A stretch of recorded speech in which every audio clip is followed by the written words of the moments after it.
et la rue du Bouteiller. Alors, la continuation de ça, on a fait un croquis. On va mettre là-dessus. Sachant que, donc ici, on a Madame Lévy, Monsieur Yvette, Monsieur Le Bouleux, on a la petite impasse, la maison anciennement Trégulier achetée.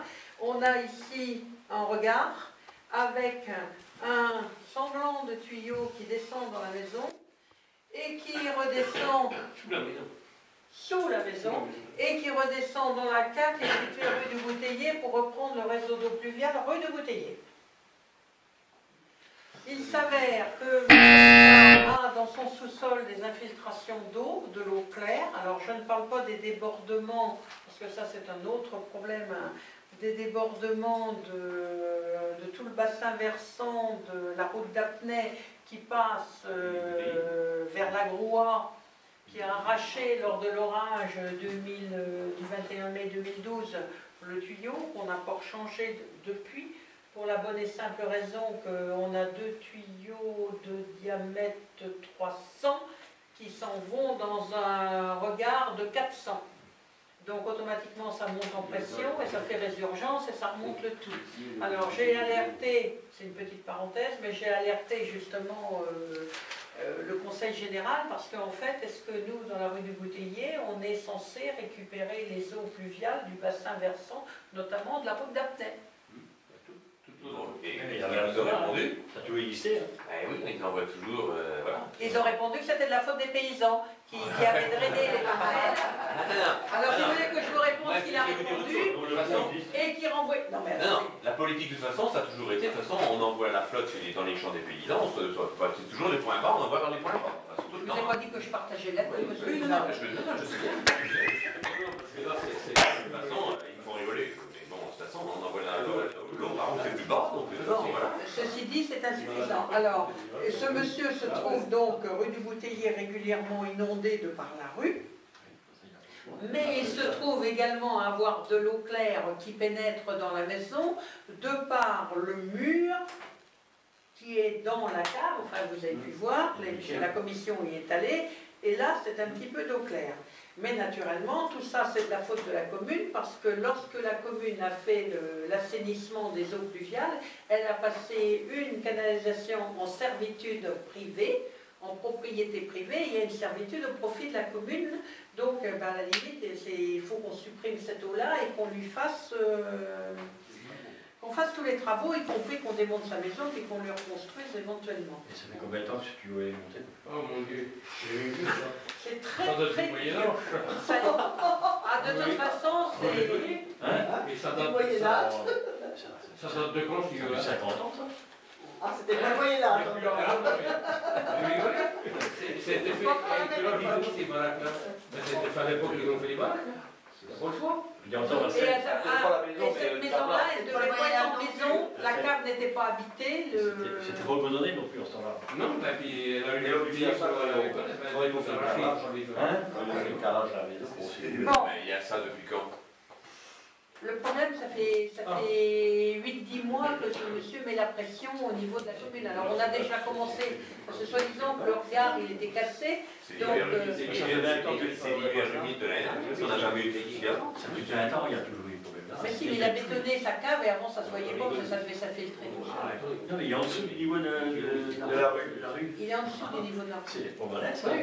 On va sortir ça ainsi pour savoir que c'est l'eau réponse. Hein. Évidemment. Quand il a fait l'achat de cette maison, il Quand il fait. Ah, mais non, mais c'était pas payé. Ah non, mais il nous prend de haut. Hein. Alors j'ai reçu. Donc j'ai reçu le 15 octobre une lettre d'un avocat à la cour de Paris qui me dit C'est un Madame. Parisien? Il est. Non, il n'est pas du Mans, il est du côté de. Hein? Non, mais c'est pas pareil, Non, c'est non. Il est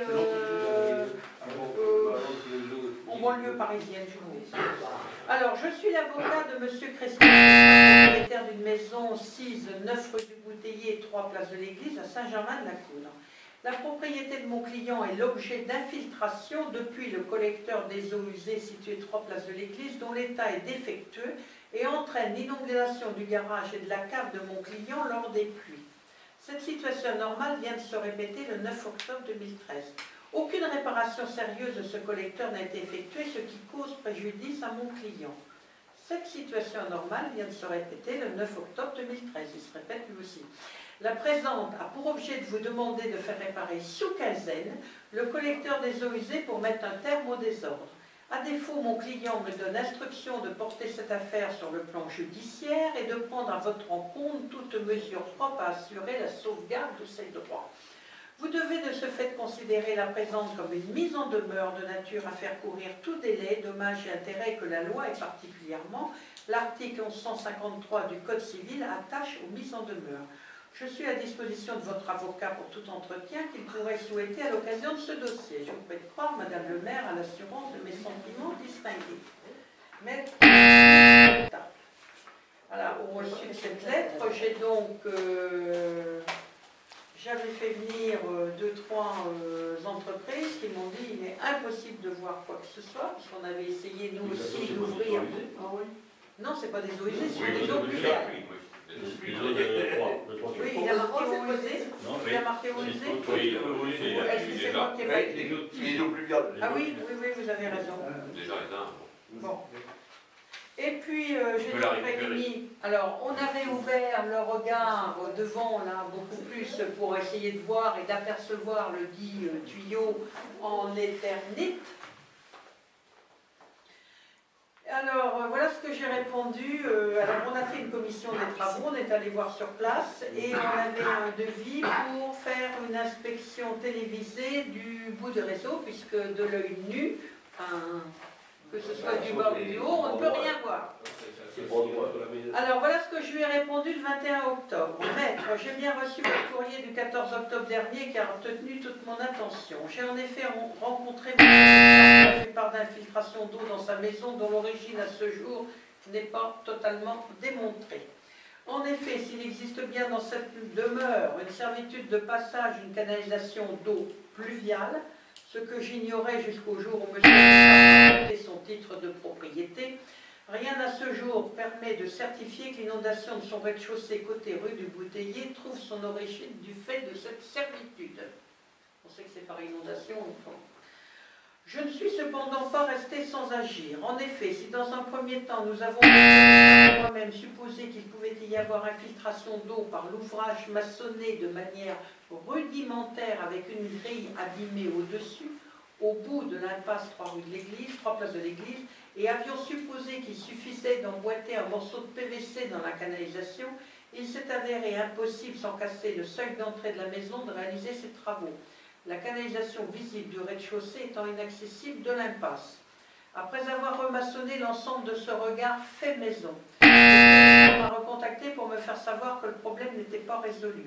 J'ai dès lors demandé aux agents communaux de retirer la maçonnerie effectuée et de creuser plus profondément pour tenter d'atteindre la dite canalisation. Nous étions fin juillet 2013. Depuis cette date, j'ai contacté plusieurs entreprises pour trouver la meilleure solution. Il s'avère qu'il m'a été conseillé de faire procéder à une inspection vidéo de cette canalisation, ce qui va nous permettre de déterminer l'étanchéité de celle-ci. Le devis sollicité il y a une dizaine de jours est arrivé le lendemain de votre courrier. Je vous en joins une copie. Il y en a quand même pour 526 €. Ma commission des travaux, aussitôt convoquée, s'est réunie ce matin. Elle a décidé de demander cette inspection vidéo dans les meilleurs délais. Nous connaîtrons alors l'état de cette canalisation. Cependant, je pense d'ores et déjà vous faire savoir que nous souhaitons abandonner à court terme cette servitude. Si on peut s'en dispenser, on l'abandonnera.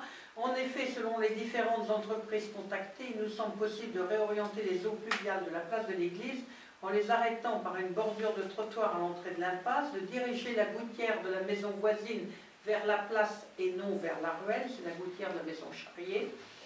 Et en... Il y a même la vie aussi, il y a le... Oui, enfin, après, je vous arrête, parce que les gouttières des particuliers, c'est pas de notre rôle. Et enfin, de raccorder, non mais si on fait un butoir, il y en a une qu'on peut réorienter, et enfin de raccorder le regard situé devant l'entrée de monsieur le collecteur de la place de l'église. Les études sur cette faisabilité technique sont en cours. Je ne manquerai pas de vous tenir informé des résultats de l'inspection vidéo dès que je serai en possession. Dès que j'en serai en possession. Recevez maître, l'expression de mes salutations distinguées. Et nous avons envoyé les copies de tout ça à Groupama, puisque nous avons une assurance juridique et que, bon. Nous avons reçu ce matin les résultats de l'inspection télévisée. Sauf que moi je ne suis pas experte en la matière. J'ai essayé d'appeler Bertrand ce soir, qui m'a dit c'est pas moi qui suis intervenu directement. Mon chauffeur n'est pas là. Mais a priori, ils n'ont pas pu inspecter l'intégralité de la canalisation pour la bonne et simple raison qu'il y aurait encore un regard intermédiaire dans le bâti de la maison, avec une espèce de fossé en briques. Alors il m'a appelé ça d'un nom un peu particulier. Un caniveau en briques qui serait entre les murs des maisons.